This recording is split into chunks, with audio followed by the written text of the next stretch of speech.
2025년 마지막 주일을 하나님께 드립니다. 첫 주일 예배를 드린 지가 얼마 안 됐는데 벌써 마지막 주일을 드리고 있습니다. 올해는 유난히 또 1년이 좀 빨리 지나간 것 같습니다. 그렇죠? 갈수록 시간은 점점 빨리 지나갑니다. 전도서 7장 14절에서도 하나님께서 형통한 날, 곤고한 날을 하나님께서 허락해 주신다고 말씀하고 있습니다. 지난 한 해 동안 늘 형통한 날도 있었고 때로는 곤고한 날도 있었을 것입니다. 형통한 날에는 기뻐하고 곤고한 날에는 왜 곤고했는지 지난 일을 되돌아보고 하나님께서는 이 두 가지를 우리의 삶 가운데 늘 병행하여 주시겠다라고 말씀하고 있습니다. 지난 한 해 동안 우리의 삶의 모습을 되돌아봐도 이제 형통한 날도 있었고 그렇다고 해서 1년 내내 다 형통했느냐? 또 그래 않지. 그런데 때로는 곤고한 날도 있었고 그렇다고 또 1년 내내 곤고했느냐? 그렇진 않단 말이죠. 그렇다는 것은 앞으로도 우리의 삶 가운데서 때로는 형통한 날도 있을 것이고 때로는 곤고한 날도 있을 것이다. 하나님께서 그 두 가지를 병행하게 하신 이유는 그의 장래일을 헤아려 알지 못하게 하기 위함이라고 전도서는 기록하고 있습니다. 그리고 앞으로는 장래일이 어떻게 될지는 알지 못하지만 분명히 형통한 날도 있을 것이고 곤고한 날도 분명히 있을 거예요. 그럼 우리는 과연 그런 가운데에서 어떤 삶의 모습으로 그런 하나님을 믿고 의지하면서 살아갈 것인가. 우리가 오늘 본 말씀은 어디서 들어봤죠? 올 한해 첫 번째 주일에 오늘 본 말씀을 통해서 은혜를 받았던 구절입니다. 다시 한번 말씀을 또 살펴보면서 오직 의인은 믿음으로 말미암아 살리라. 이것이 올 한해 표현이었잖아요. 그 말씀을 통해 다시 한번 그러면 우리는 지난 1년 동안 의인은 뭐예요? 의인은 하나님을 믿는 의지 않습니까? 의인, 하나님도 우리를 예수 그리스도를 말미암아 의인이라 칭해라고 불러주셨으니 의인된 우리는 믿음으로 말미암아 살아왔는가? 저때 우리는 그렇게 살자고 말씀을 나누고 고백을 했습니다. 1년이 지난 이 시간에 그럼 과연 나는 의인된 우리는 하나님의 백성된 나는 믿음으로 말미암아 살아왔는가? 말씀을 통해서 다시 한번 나의 자신의 믿음을 좀 되돌아보고 믿음이란 과연 무엇인지 다시 한번 살펴보면서 은혜를 나누려고 합니다. 로마서는 주일 오후 시간에도 로마서를 좀 살펴보고 있는데 바울 사도가 로마에 있는 그리스도인들에게 편지를 쓰는 내용입니다. 근데 신약 성경의 대부분이 바울 서신이잖아요. 바울이 쓴 편지란 말이죠. 근데 다른 서신서와 로마서가 좀 다른 점이 한 가지가 있는데 뭐 따져보면 많은 다른 점이 있겠지만 다른 서신서와 유난히 다른 점은 바울 사도의 대부분의 서신서는 바울 사도가 직접 전도를 하고 세웠던 교회나 바울 사도의 어떤 제자들에게 또 아들격인 사람들에게 편지를 쓰는 내용입니다. 만약에 고린도전서는 바울 사도가 고린도교에게 복음을 전가하고 고린도 교회를 세우고 나중에 또 고린도 교회가 궁금해서 또 고린도 교회가 문제가 있으니 그 고린도에게 편지를 쓴 것이 고린도전서 후서란 말입니다. 다 서신서가 그렇습니다. 근데 이 로마서는 다른 서신서와 달리 로마에 한 번도 방문해 준 적이 없는데 로마에 그리스도인이 있다는 그 이야기를 듣고 바울 사도가 너무나 깜짝 놀랍니다. 로마라는 곳이 어떤 곳이에요? 당시는 로마가 그 인근 지역을 다 장악하고 있었고 당시에 최고의 문화와 권력을 가지고 있고 힘이 있었던 나라가 로마거든요. 그리고 로마 안에는 로마 황제가 있어서 황제 숭배하는 사상이 있었습니다. 로마서는 다 황제를 숭배했어야 된단 말이죠. 뿐만 아니라 철학이 많이 발달돼서 많은 신들이 존재했던 곳이에요. 황제를 신처럼 여겨서 신이 있었고 황제를 숭배하는 그런 곳이었단 말이에요. 근데 그 가운데 복음을 받아들이고 예수 믿는 사람도 있고 그리스도도 있다는 거예요. 너무나 깜짝 놀랍니다. 그래서 바울 사도는 이 로마에 빨리 가고 싶었어요. 로마의 지역에 가서 복음도 전하고 싶어 했었는데 갈 길을 오늘 보면서 이야기지 여러 번 내가 거기를 가려고 했으나 길이 막혔다. 길을 열어주시지 않는데 갈 수가 없었던 거예요. 근데 로마에 있는 그리스도인들의 이야기를 듣고 바울 사도가 그에게 편지를 쓰는 것이 로마서거든요. 한 번도 가본 적도 없고 방문한 적도 없고 아직 바오서도가 가서 교회를 세운 적이 없는 곳이란 말이죠. 근데 여전히 그런 가운데에서 이 바오서도 편지를 쓰면서 바오서도가 이야기하는 것이 뭡니까? 8절 말씀 이야기하네요. 먼저 내가 예수 그리스도로 말미암아 너희 모든 사람에 관하여 내 하나님께 감사함은 너희 믿음이 온 세상에 전파되니라. 그들이 그런 환경이나 여건 가운데서 지금 믿음을 지키고 있다는 그 이야기가 바오서도에게 들립니다. 그래서 그들의 믿음이 어떠한지, 그러면 그 믿음은, 우리가 믿는 믿음은 예수를 그리스도 믿는 믿음이잖아요. 그래서 그 믿음에 대해서 내가 좀 잘 이야기를 해줘야겠다 싶어서 로마서 1장부터 8장까지 아주 장황하게 그 믿음이 뭐냐, 그 믿음 대신 예수 그리스도가 누구냐, 그래서 1장부터 8장까지 예수 그리스도가 누구인지 아주 장황하게 편지를 씁니다. 우리가 지금 그것은 5시에 다 살펴보지 않았습니까? 근데 그런 믿음이 이 바오서도에게 들림으로 인해서 바오서도가 늘 하나님께 감사합니다.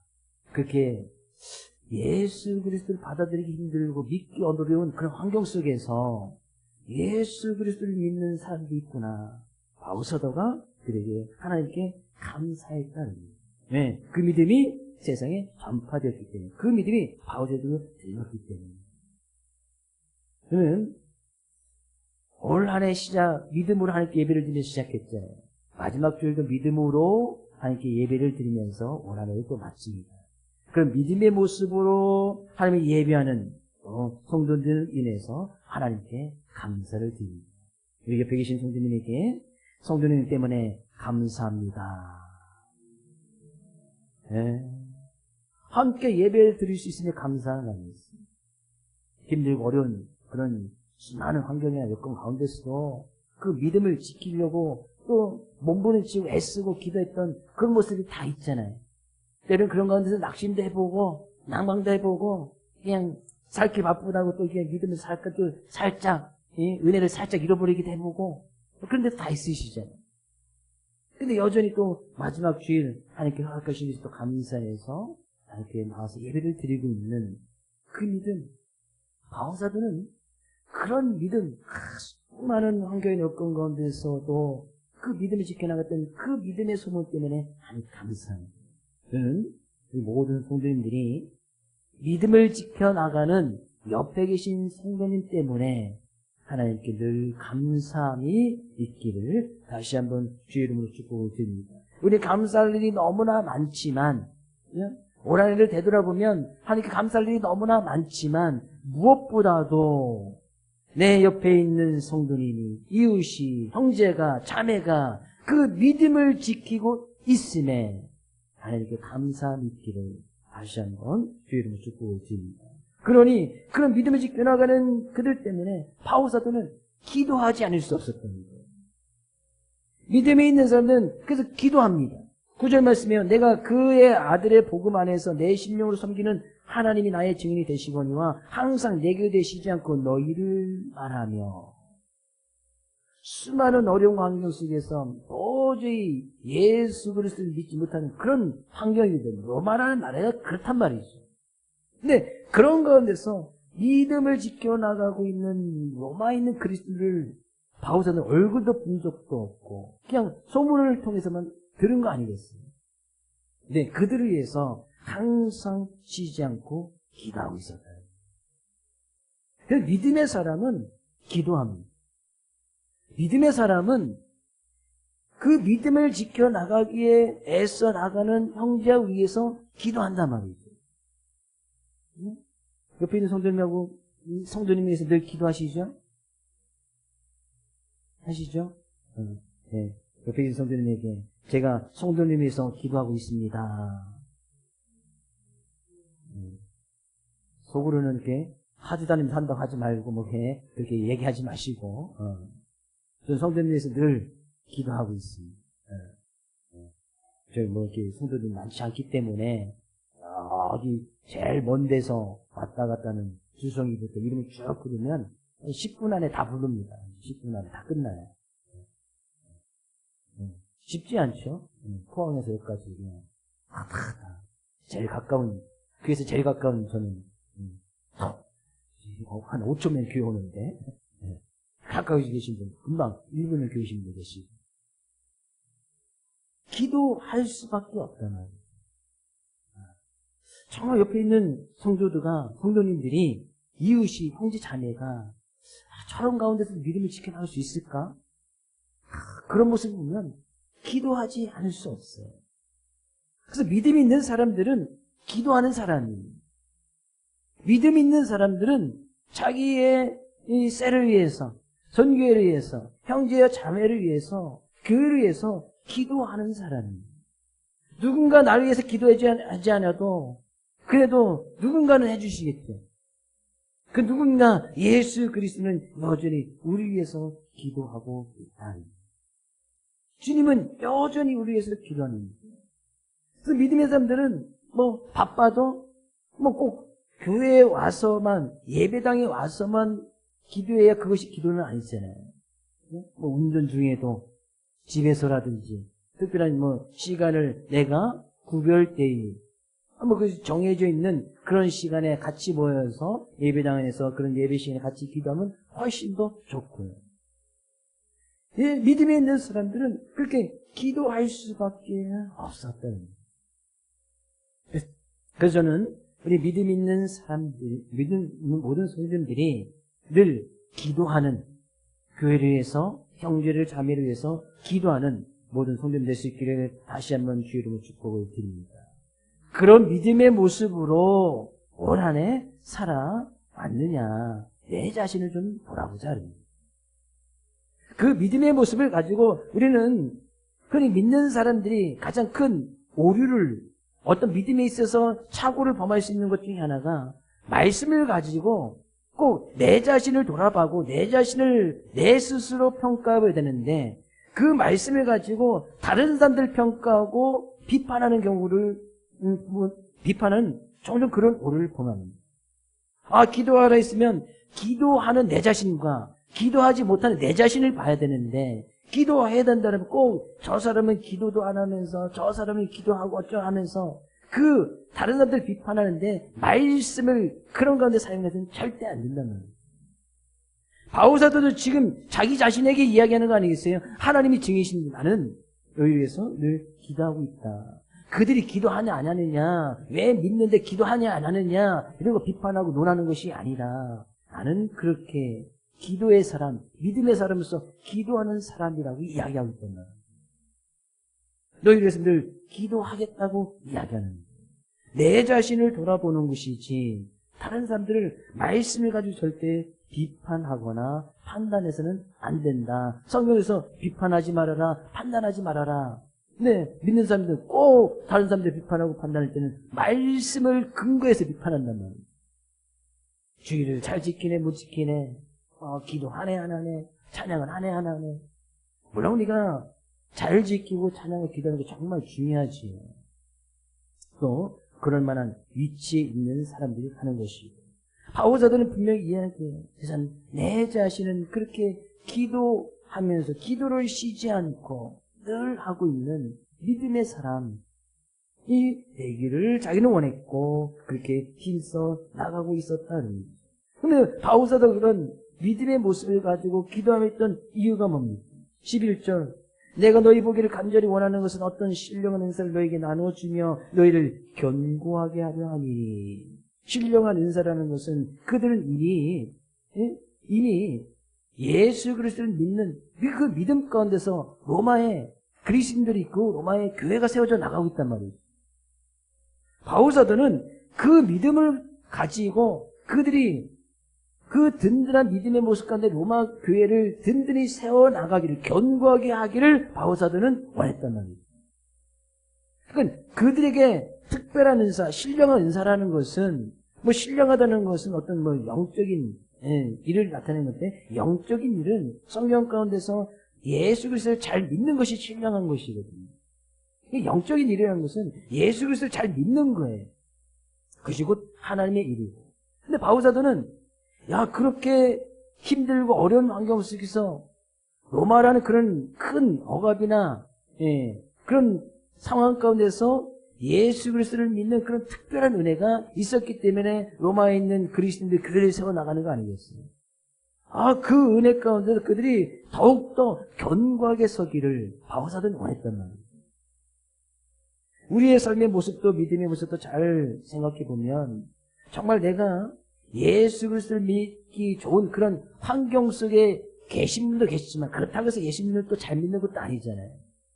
오히려 우리들의 삶의 모습은 이 시대는 예수 그리스도를 잘 믿을 수 있는 그런 환경이나 여건들이 잘 조성되어 있지 않습니다.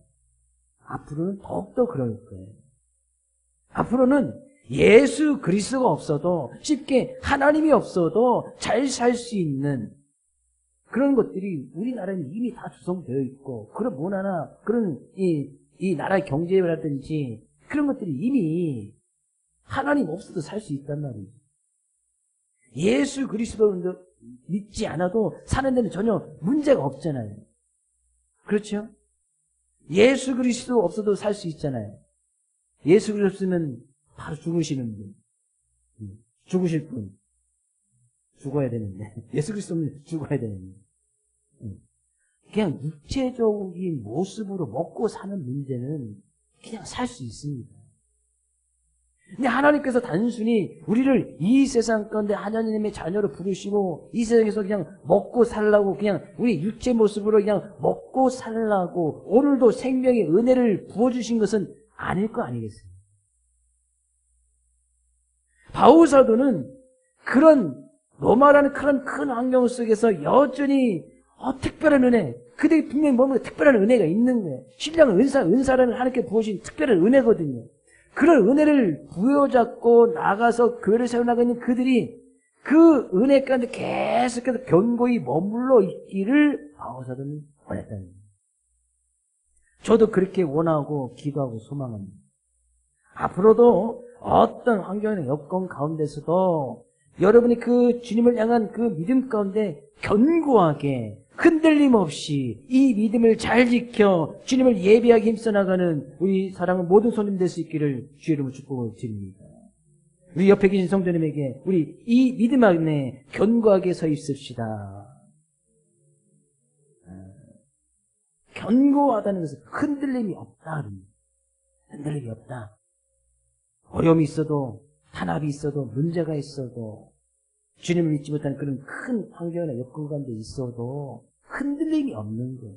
이것이 겪는 것이고 바울 사도는 그것을 너무나 보고 싶은 거예요. 로마에 있는 그리스도인들이 과연 어떤 신령한 은사를 받았기에 그들이 그런 환경에서 믿음을 지켜나가고 있는가. 응?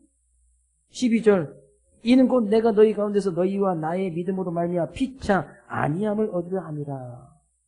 그런 믿음의 모습을 지켜나가는 그런 모습을 바울사도 보면 얼마나 바울사한테 큰 위로가 되겠습니까? 또 로마에 있는 그리스도인들도 바울사가 그처럼 숱한 어려움과 한 속에서 전도여행을 다니고 교회를 세워나가는 그런 모습을 서로 보고 이야기하고 나눌 때 얼마나 큰 위로가 되겠어요. 바울사도는 그것을 원해서 로마에 있는 그리스도인들을 가기를 원했고 가서 만나보기를 간절히 원했단 말이에요. 믿음이 있는 사람들이 수많은 어려움과 환난 속에서도 그 믿음을 지켜나가는 것을 갖다 서로 보고 이야기하고 나눌 때 서로 위로가 되고 안위가 되고 그래서 힘을 얻어 나간다는 거예요. 이런 모습들이 우리에게 한 어떤 셀 모임 통해서 계속 이루어져 나가고 함께하고 있는 거 아니겠어요? 셀 모임의 가장 큰 모이는 이유는 바로 이거예요. 한 주간 살아갔는데 믿음으로 잘 살았구나. 아니면 실패했으면 내가 이것 때문에 실패했구나. 그럼 같이 기도해주고 위로해주고 함께해주고. 그것이 우리의 모임 아니겠어요? 예배라는 것이 바로 그런 거란 말이죠. 모임이라는 것이 바로 그런 거예요. 함께 지금 이 어떤 성도님들이 정말 이 시간에 이 자리에 앉아서 예배를 드릴 수 없는 그런 환경, 여건 가운데 있는데 그런 상황 가운데 있음에도 불구하고 함께 와서 지금 예배를 드리고 있다. 그 모습 보는 것 그 자체가 힘이고 위로고 아니었는 거 아니겠어요? 그러니 어찌 그런 분들에서 기도하지 않을 수 있겠습니까? 믿음의 사람들은 그런 사람들을 보면 기도할 수밖에 없는. 바울사도는 그런 로마에 있는 사람들이 너무나 보고 싶었던 거예요. 13절 이야기하네요. 형제들아 내가 여러 번 너희에게 가고자 하는 것은 너희가 모르기 원하지 않으니. 바울사도는 계속해서 전도여행을 다니면서 로마라는 곳에 가고 싶었어요. 왜? 전도 여행을 다니는 곳곳마다 다 로마의 큰 영향력 아래에 있었기 때문에 당시 이스라엘 지역도 로마 총독이 파송되었으니까 로마의 어떤 지배권에 있었단 말이죠. 바울사도는 그래서 그 로마가 도대체 어떤 나라고 어떤 권력을 이미 가지고 있고 그것에서 복음을 증거해서 로마에도 교회를 세우기로 원해서 계속 그것을 가기를 원했단 말이에요. 여러 번 시도했단 말이죠. 근데 하나님께서 길을 열어주시지 않는 거예요. 그래서 내가 여러 번 길을 막혔다. 지금까지도 길을 막혔다. 그럼에도 불구하고 바울사도는 늘 그들을 보기를 원하는 거예요. 믿음의 사람을 보기를 원하는 거예요. 믿음을 지켜나가는 그들을 보고 싶었던 거예요. 바울사도의 사랑과 바울사도의 어떤 그들을 로마에 있는 그리스도를 향한 바울사도의 마음을 잘 알 수가 있지 않습니다. 늘 그들을 보기를 원했고 가기를 원했고 함께하기를 원했다는 거예요. 사랑의 모습이 그런 거잖아요. 사랑하는 사람들은 보고 싶어도 보고 있어도 보고 싶은 게 사랑하는 사람이잖아요. 지금 다 그 때가 지나셨지만 청년들이나 보고 있는데도 보고 싶은 거. 늘상 보니까 이제 늘상 함께하고 보니까 좀 없어져 봐야 이제 보고 싶을 텐데. 그래서 자꾸 집을 나가라고 하는 거 아니겠어요? 나갔다 와야 보고 싶은지 안 보고 싶은지 알 수가 있습니다.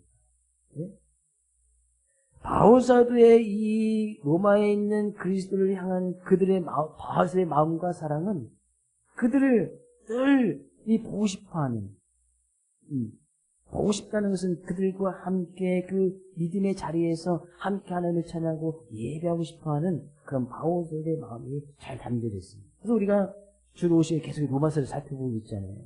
바울사도의 마음이 어떤지 지금 계속해서 살펴보고 있지 않습니까? 바울사도가 그렇게 로마에 가고 싶었던 이유가 뭐예요? 그들에게 진정으로 그들을 보고 싶었던 원하는 것은 15절 이야기하는 그러므로 할 수 있는 대로 로마에 있는 너희에게로 복음 전하기를 원하노라. 그들이 진정으로 복음을 전하기를 원했다는 거예요. 그들이 지금 예수를 믿고 또 이 교회가 세워지긴 했지만 그들에게 참된 복음, 진정으로 복음이 무엇인지 제대로 전하기를 원했단 말이에요. 그래서 먼저 그들이 가기 전에 복음이란 뭐냐? 아주 그냥 길게 그냥 8장까지 그냥 복음은 이거다. 복음은 곧 예수 그리스도인데 그 예수 그리스도가 누구냐에 대해서 그냥 8장까지 온통 예수 그리스도에 대해서 쭉 이야기를 하는 거예요. 그래서 우리는 로마서를 복음의 핵심, 성경의 꽃이라고 보통 이렇게 종종 비유하고도 합니다. 왜? 복음 대신 예수 그리스도에서 아주 명확하게 잘 설명해 놓고 있고 기록하고 있기 때문에 바울사도는 그들이 믿는 그 믿음의 핵심, 곧 복음의 핵심인 예수 그리스도를 함께 나누고 싶고 전하고 싶은 그것이 로마에 있는 그리스도를 향한 바울사도의 사랑의 모습이었어요. 그냥 만나서 그냥 먹고 사는 이야기하고 만나서 그냥 그들이 그냥 어떤 좋은 소식 교제를 나누는 그래서 그들을 만나고 싶었던 것이 아니에요. 만나고 싶었던 이유는 오직 한 가지예요. 그들을 사랑하고 그들 늘 가기를 원했던 것은 참된 복음 대신 예수 그리스도를 전하기 위함이었어요. 이것이 진정한 사랑의 모습입니다. 내가 누군가를 정말 보기를 원하고 정말 사랑하면 그들에게 정말 그들이 살 수 있는, 그들이 진정 구원받을 수 있는 그 복음 대신 예수 그리스도를 전해야 되는 거 아니겠습니까? 정말 사랑한다는, 정말 내가 누군가를 사랑하고 누구를 정말 보기를 원한다면 복음 대신 예수 그리스도를 전할 수밖에 없다는 거예요. 왜? 우리는 그 예수 그리스도 때문에 살았고 예수 그리스도 때문에 지금 살고 있고 앞으로도 예수 그리스도로 말미암아 살 것이기 때문에 바울사도는 그래서 이야기하고 있지 않습니까? 17절 복음에는 하나님의 의가 나타나서 믿음으로 믿음에 이르게 하니 기록된 바 오직 의인은 믿음으로 말미암아 살리람과 같으니라. 기록되어졌다는 것은 이미 하박국 2장 4절 말씀에 오직 의인은 믿음으로 말미암아 살리라고 하박국 선지자가 미리 기록을 해놨습니다. 바울사는 그 말씀을 이용하는 것이거든요. 근데 하박국 선지자는 당시에 하나님의 백성들이라고 하지만 여전히 하나님을 믿지 아니하고 하나님 없이도 살아갈 수 있다는 그런 큰 교만에 빠지고 있는 당시에 이 하나님의 믿는다고 하는 그런 하나님의 자녀들에게 이 말씀이 이야기하는 거예요. 오직 의인은 믿음으로 말하면 살 수 있는데 왜 그 믿음 없이 살려고 하느냐? 왜 하나님 없이 살려고 하느냐? 그 믿음 가지고 살아라. 하박국 선지자가 외치는 거거든요. 바울사도는 그때 썼던 그 말씀을 인용해서 우리는 그 믿음으로 말미암아 살 수 있다. 그 믿음으로 말미암아 살리라라는 것은 우리가 그 믿음 때문에 예수는 그리스도를 믿는 그 믿음 때문에 우리가 살았지 않습니까? 죄로 말미암아 죽을 수밖에 없고 영원한 영벌에 들어갈 수밖에 없는 우리가 예수 그리스도 때문에 살았잖아요. 영적으로 새로운 삶을 얻었잖아요. 그리고 그 예수 그리스도 때문에 지금 살고 있잖아요. 어려움이 있어도 문제가 있어도 형통한 날이 있어도 곤고한 날이 있어도 그 예수 때문에 지금 살고 있잖아요. 그러면 앞으로도 그 믿음으로 말미암아 살리라 살아가라 그런 이야기예요. 오직 의인은 믿음으로 말미암아 살리라라는 것은 내가 그 믿음 때문에 살았고 그 믿음 때문에 살고 있으니 앞으로도 그 믿음으로 말미암아 살아라. 저는 이 말씀 그대로 인용하고 말씀 그대로 여러분에게 권면을 드립니다. 우리가 믿음 때문에 지금 살고 있지 않습니다. 믿음 때문에 살았잖아요. 믿음 때문에 살아났고 믿음 때문에 지금 살고 있으니 앞으로도 어떤 삶의 모습이나 행동이나 여건 가운데서도 그 믿음으로 말미암아 살아가기를 주의 이름으로 축복을 드립니다. 우리 옆에 계신 성도님에게 우리 믿음으로 삽시다. 그 믿음이 없이는 하나님을 기쁘시게 할 수 없고 그 믿음이 없이는 하나님의 자녀다운 모습으로 살 수가 없다는 겁니다. 하나님 그 믿음을 우리에게 허락해 주십니다. 그래서 우리가 올 한해 계속해서 그 믿음 쭉 살펴보고 말씀이라는 다 믿음이라고 연결될 수 있겠지만 특히 올 한해는 그 믿음의 말씀을 중심으로 살펴봤습니다. 과연 나의 믿음의 모습은 어떠하며 나의 지금 믿음의 위치는 어디쯤에 있으며 과연 나는 그 믿음으로 통해서 하나님을 기쁘시게 하고 먹든지 마시든지 무엇을 행하든지 이것은 우리의 지금 일상이잖아요. 일상 먹고 마시고 행하는 것은 우리가 매일 먹어야 되고 매일 마셔야 되고 매일 행해야잖아요. 그 모든 것을 통해서 내가 하나님께 영광을 올려드리고 하나님을 기쁘시게 하는 그 믿음의 모습으로 살고 있는지 이 말씀을 통해서 한번 좀 되돌아보기를 원한다는 말이죠.